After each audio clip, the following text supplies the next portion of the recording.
Hello, passionate football fans, and welcome to the Overthinker podcast. So the Detroit Lions have lost to the Seattle Seahawks 48-45, and basically this game, the Lions could not stop a nosebleed on defense, and on offense we definitely scored a lot of points. Jared Goff played pretty well.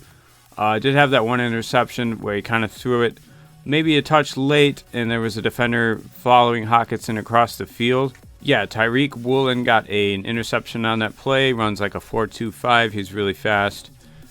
And it kind of looked like it might have been some kind of zone coverage, but Tyreek was just vacating his zone because his guy was crossing the field. It didn't really look like straight up man coverage because he had like kind of outside leverage. But then he basically ran that play down from the backside, so that was a really nice play from him. He's a guy that Pro Football Focus definitely liked coming out of the draft. And he runs really fast, obviously. But yeah, talking about a game where the Seattle Seahawks did not punt the ball. Basically Geno Smith played really well, 23 for 30. Yeah, only 7 incompletions all game.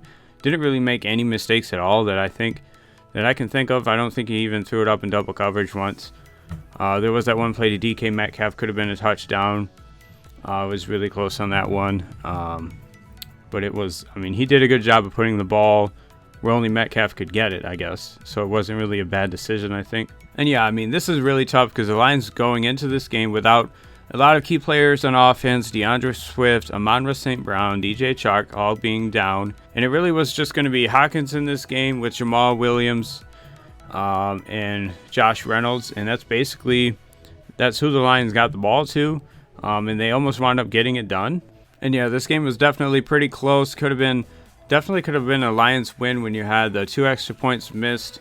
And yeah, we did have quite a big game from those big 3 players, with Hockenson going for 180 yards on 8 receptions. He had an 80-yard reception, or 81 yards, where he almost went into the end zone and then kind of cut back. Looked like he could have just gone straight, but I'm not quite sure. Tyreek Woolen was like 3 yards behind him, so he probably would have closed the gap by the way if Hockenson just went straight. And Josh Reynolds having 80 yards, and then you had Jamal Williams going over 100 with a 50-yard run there. So definitely our biggest players showed up when they needed to, and made some big plays. Jamal Williams had a nice game. He did have, I think, 2 drops, and that's tough. Jamal Williams is kind of sometimes a third down back, but sometimes it's DeAndre Swift when he's healthy. But they didn't really put any other running back in that situation very much. And yeah, even without some key players on offense, we definitely were able to move the ball and get some big plays.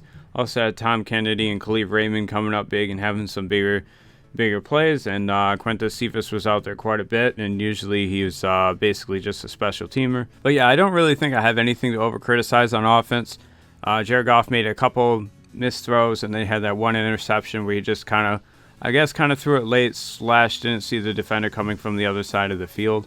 To make that interception. He was kind of behind Hockenson when Goff threw the ball. It was a pretty bang play, and I don't really think many quarterbacks would have seen that defender trailing. But either way, anytime you allow 48 points at home, it's definitely not good. And we've seen this for quite a few weeks now from this defense. The secondary is not good, and Tracy Walker being down for the rest of the season doesn't help at all. Amani Oruwariye is not as good as he has been the last couple years.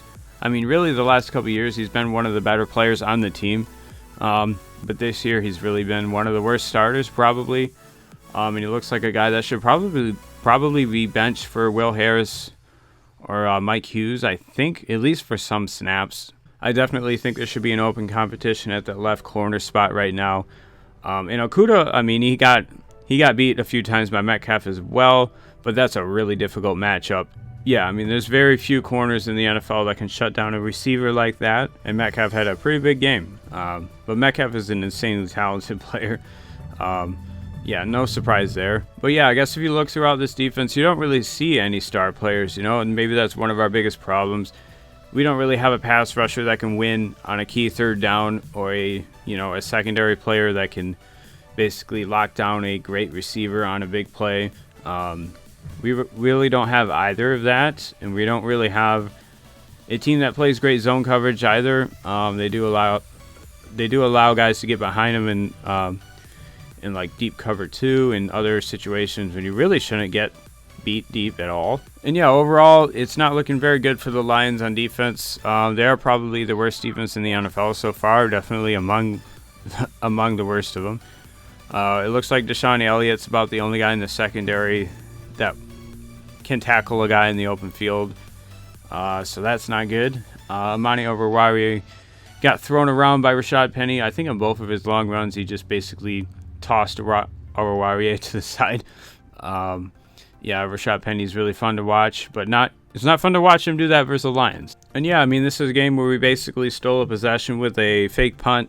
Got a conversion on that to Cephas. It looked like this team is really fighting hard, but on defense, it looks like we're getting out schemed in some of the biggest parts of the game. There on the goal line, you had Rashad Penny go into the end zone. They basically got out-gapped, so basically Rashad Penny got the ball and ran for like 10 yards before anybody touched him, so that's not good. Yeah, and I think from a defensive front perspective, we're not getting any pressure. We're not doing a good job versus the run.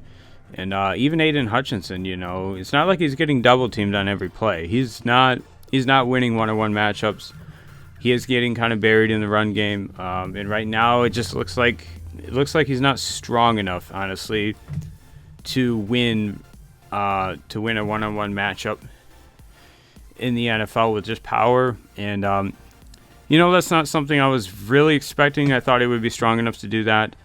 But it looks like he's going to have to use his hands a little more than he did in college, probably. And that just takes time. You definitely have defenders playing at that position that kind of come in the NFL and they don't do good for a couple of years until they start using their hands better to knock down the hands of offensive linemen. He also jumped off sides one play this game, and I'm not really going to get upset about that. I mean, some of the best players in the NFL at the edge position jump off sides all the time. I mean, you see it from guys like Von Miller and Myles Garrett. They do occasionally jump off sides because they're basically trying to time the snap every play, so they will get it wrong sometimes. I don't think you can be overly critical of that. You're just you don't want to see it every game, obviously. And yeah, this is a really tough one because we only punt the ball twice, and the Seahawks don't have to punt the ball at all. We fumble the ball one time. We don't get any turnovers on defense. Have a one interception, and that's basically the game. Neither of these defenses could really stop much for most of the game, other than a few plays for the Seahawks. And really, the Seahawks missing a field goal in the fourth quarter kind of kept the Lions in this game. Yeah, after that missed field goal, we basically got the ball back down 16, so 2 possessions. So we definitely had a chance there. But then ultimately, we really couldn't get a stop when we needed to. And definitely on the most important plays of the game, it looked like we're definitely getting out-coached and getting out-physicaled at the defensive line, which has been happening, consistently. You saw that versus the Eagles. You saw that versus Washington, and even we weren't able to stop to run that wall. And that's something we thought going through the year, and it definitely looks like through a quarter-way this season, the Lions do not have a good defense. Our run defense is pretty bad. Secondary is pretty bad. I think we actually fit runs at a decent level from the linebacker level, but I don't think our linebackers are playing well in coverage very often. And definitely Alex Anzalone. I don't know why it's always him, but it looks like every time a quarterback scrambles, he's the guy who's the closest, but he's also not nearly close enough to stop the guy from getting a first down. So I don't know if that's his responsibility versus the more mobile quarterbacks to be a spy or something like that, but it does look like consistently Anzalone is out of position on pass plays. But yeah, I guess we'll have to see how this team evolves going forward. It's definitely not looking as good as I thought it would. I was definitely thinking probably like a 7-9 team. But after losing some of these more close games that I thought we should have won, it's going to look like probably not quite that many wins. When you allow 48 points to a team that hasn't really been that good of an offense throughout the season, that's just not going to add up to many wins throughout the season. If any team can come in and score basically 50 points on you. But yeah, that's pretty much all I have for this game. Not looking good. Very close loss. And next week we're playing against the Patriots, who they probably will be missing the starting quarterback, Mac Jones. And Bailey Zappi is playing this week, so we'll have to see how he does today. And yeah, that's our Week 5 matchup. Then Week 6 we have a bye week, and we should be getting DeAndre Swift back after that.